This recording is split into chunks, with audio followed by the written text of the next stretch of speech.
Hello everyone, welcome back to the channel Preeti Sagar vlog.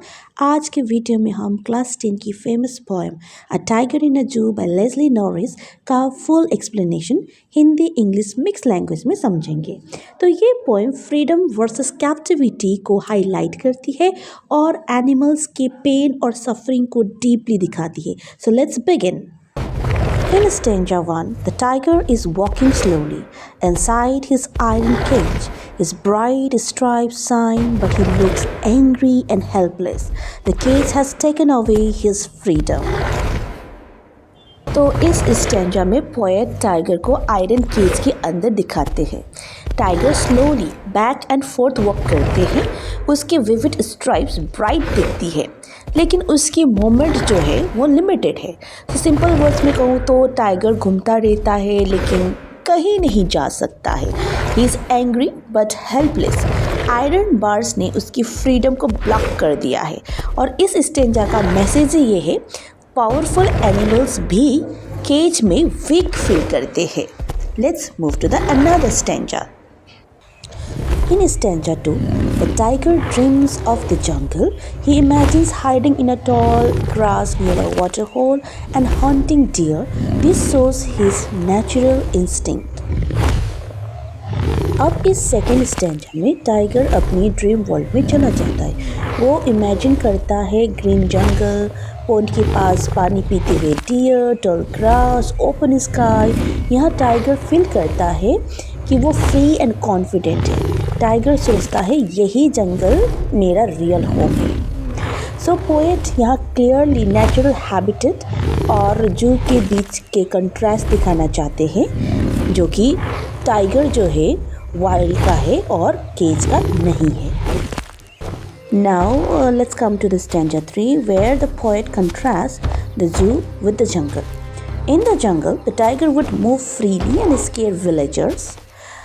But in the zoo, he is powerless. इस stanza में tiger real king के रूप में दिखाई देते हैं। टाइगर टॉल ग्रास में साइलेंटली हाइड करता है, विलेज के पास हंट करता है, मूनलाइट में उसकी आईज शाइन करती है। He is fearless, strong and independent. यानी इस टाइगर को किसी की परमिशन की ज़रूरत नहीं होती है। तो यही टाइगर की ट्रू लाइफ है, जो कि इस स्टेंजा में बहुत ही बेहतरीन तरीके से पोएट ने डिस्क्राइब किया है। The last stanza, in stanza 5, the tiger stares at the shining stars quietly. His strength and pride are suppressed. He accepts his fate in silence.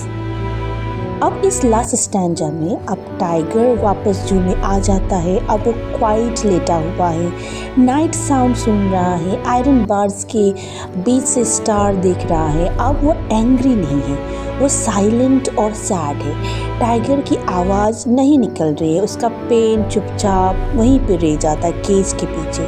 Cage सिर्फ टाइगर के बॉडी को नहीं, उसकी सोल को भी बंद कर देती है और उसकी आंखों में एक होप, आशा दिखाई देती है, जिससे he is longing for his freedom from that captivity. इस पोएम का मेन थीम है फ्रीडम हर लिविंग बीइंग के लिए एक ज़रूरी है। एनिमल्स को केज में नहीं रखना चाहिए, जो एनिमल्स की नेचुरल लाइफ डिस्ट्रॉय करता है। पोएट लेस्ली नॉरिस हमें एनिमल्स के प्रति एम्पैथी एंड कंपैशन सिखाती है। So my dear students, a tiger in a zoo class 10 CBSE board exam के लिए बहुत ही इंपॉर्टेंट पोएम है। सो आंसर्स लिखते समय आपको ये इन चीज़ों का याद करना है, ठीक है। उसमें आप ये सब चीज़ें लिख सकते हैं। जू और जंगल का कंट्रास्ट, टाइगर का एंगर, साइलेंस और helplessness, strong message of freedom. So till then यहीं तक आज के लिए। सो अगर आपको ये वीडियो पसंद आया हो तो लाइक करिए, शेयर करिए, सब्सक्राइब करिए for more class 10 English explanations. Thank you so much. See you in the next video with how to tell wild animals by Caroline Wales.